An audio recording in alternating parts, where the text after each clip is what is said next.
কল্পনা করুন, আকাশ থেকে ধেয়ে আসছে ধুলোর এক ভয়াবহ ঝড়। আপনার একটা ভুল সিদ্ধান্ত গোটা পৃথিবীকে পরিণত করেছে কবরস্থানে, মানুষ আর জম্বিতে পরিণত। কিন্তু যদি এই সর্বনাশ থামানোর জন্য আপনার হাতে টাইম ট্রাভেল করে সব ঠিক করার সুযোগ থাকে, তবে কি আপনি পারবেন ভাগ্যের নিষ্ঠুর খেলাকে জয় করতে, নাকি সময় আপনাকে আরো বড় ধ্বংসের দিকে নিয়ে যাবে? চলুন দেখে নেওয়া যাক কি হয়। মুভির শুরুতেই এক লোক আকাশের দিকে তাকাতেই দেখতে পায় সেখান থেকে ধুলোর এক ভয়াবহ ঘূর্ণিঝড় ধেয়ে আসছে। এটা দেখতে কোনো ভয়ঙ্কর মৃত্যু ঝড়ের মতো লাগছিল, যা তার পথে আসা প্রতিটি প্রাণীকে গিলে ফেলছিল। ভবিষ্যতের পৃথিবীতে ততক্ষণে পারমাণবিক বিকিরণের ছায়া নেমে এসেছে।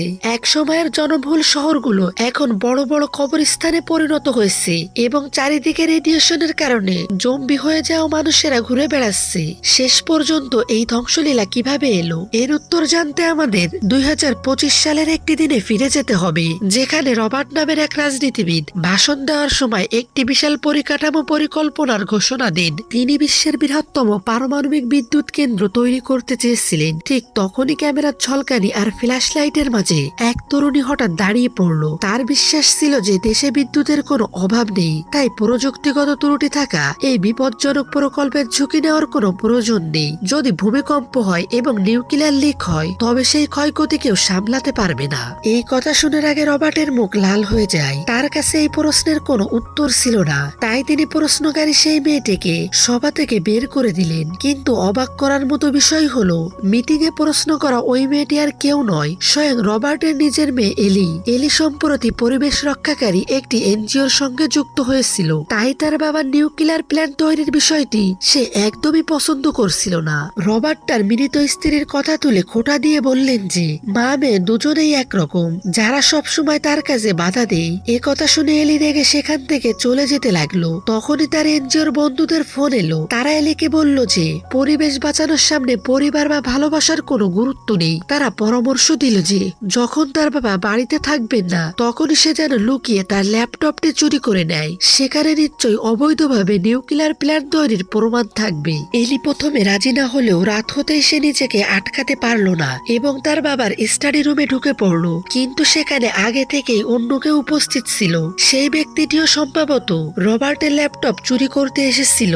এলি আতঙ্কিত হয়ে তার উপর একটি বিয়ারের বোতল ছুঁড়ে মারে। চোরটি নিচে পড়ে যেতেই রবার্ট ঘরের আলো জ্বালিয়ে দিলেন। রবার্টের মনে হলো এলি এবং সেই চোর একে অপরের সঙ্গে যুক্ত। এলি যখনই কিছু বলতে যাবে, তখনই জানালার বাইরে নীল আলো জ্বলে উঠল এবং অস্ত্রধারী তিনজন সৈনিক শূন্যে আবির্ভূত হলো। রবার্ট এবং এলি অবাক হয়ে দাঁড়িয়ে রইলেন। ঠিক তখনই সেই অজ্ঞান চোরটির জ্ঞান ফিরল এবং সে দ্রুত জানালো যে সে ভবিষ্যৎ থেকে এসেছে।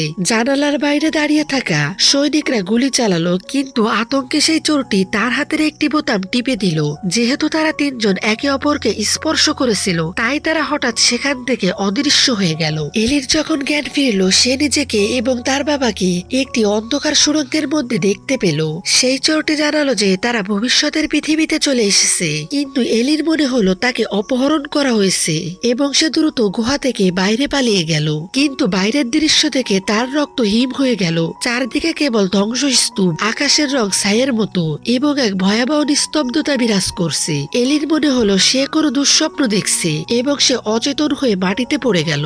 যখন তার চোখ আবার খুলল, তখনই সে একটি সাধারণ ঘরে বন্দী ছিল। পাশের ঘরে তার বাবা রবার্ট ছিলেন এবং সে পালানোর কথা ভাবছিলেন। তখনই ঘরের কাঠের দরজা খুলল এবং সেই চোরটি খাবার নিয়ে ভেতরে এলো। সে নিজের নাম জানালো জর্জ এবং বলল যে এটি 1222 সালের পৃথিবী। এখন সব মানুষকে মাটির নিচে বা পাহাড়ের গুহায় লুকিয়ে থাকতে হয়। আর এই সবকিছুর কারণ হলো সেই বিশাল নিউক্লিয়ার প্ল্যান্ট যা রবার্ট 200 বছর আগে তৈরি করেছিলেন। রবার্টের মনে হলো এই অপহরণকারী বাজে কথা বলছে এবং তিনি তার কথায় এক বিন্দু বিশ্বাস করলেন না। জর্জের একসঙ্গে ঠান্ডা গলায় বলল যে যদি বিশ্বাস না হয় তবে নিজে বাইরে গিয়ে দেখে নাও। রবার্ট দরজা খুলতেই দেখলেন সামনে একদল জম্বি দাঁড়িয়ে আছে।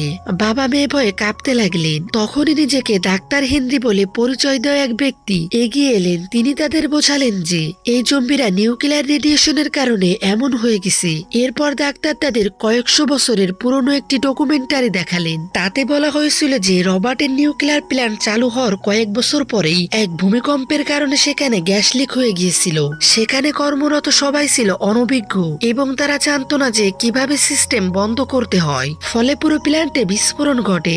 জর্জ জানালো যে সে বিস্ফোরণ রুখতে টাইম ট্রাভেল করে অতীতেও গিয়েছিল। কিন্তু যখন কর্মীরা সাবধানে প্ল্যান্ট বন্ধ করতে চেয়েছিল তখন দেখা গেল সমস্ত ম্যানুয়াল প্রসেস চীনা ভাষায় ছিল।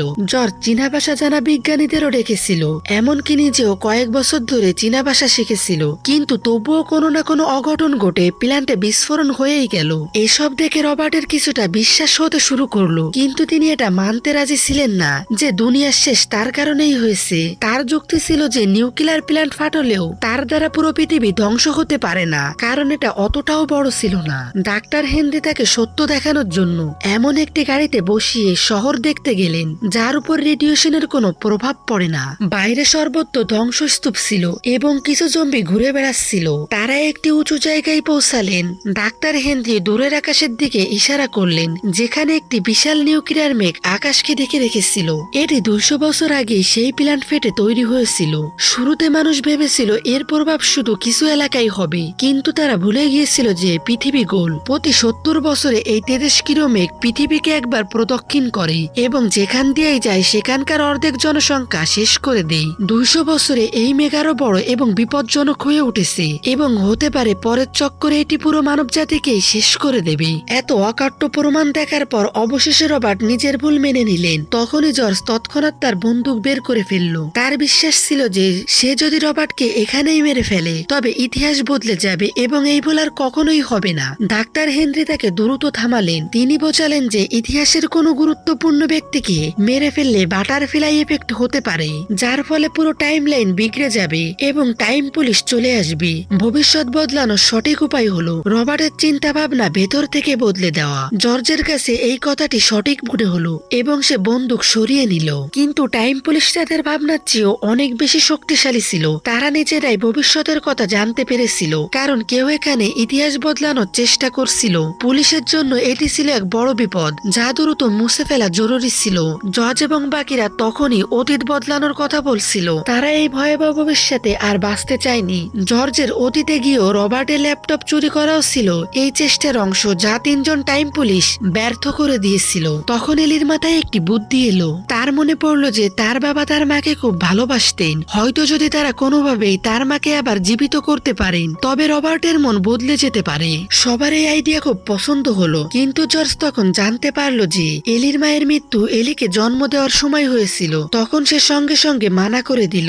জর্জ বলল যে যদি তারা এলির মাকে বাঁচাতে চান তবে এলি কোনোদিন জন্মই নেবে না। টাইম ট্রাভেলের এই ধরনের প্যারাডক্স খুব বিপজ্জনক হয়। জর্জ হার মেনে একটি উপায় ভাবলো। সে বলল রবার্টকে কিছুদিন এই ভবিষ্যতেই রাখা হোক। যদি সে এখানকার অবশিষ্ট মানুষদের সঙ্গে মিশে যায় তবে হয়তো সে নিজেই নিজের সিদ্ধান্ত বদলে ফেলবে। কিন্তু রবার্ট এখানে আসার কিছুক্ষণের মধ্যেই টাইম পুলিশ সেখানে পৌঁছে গেল।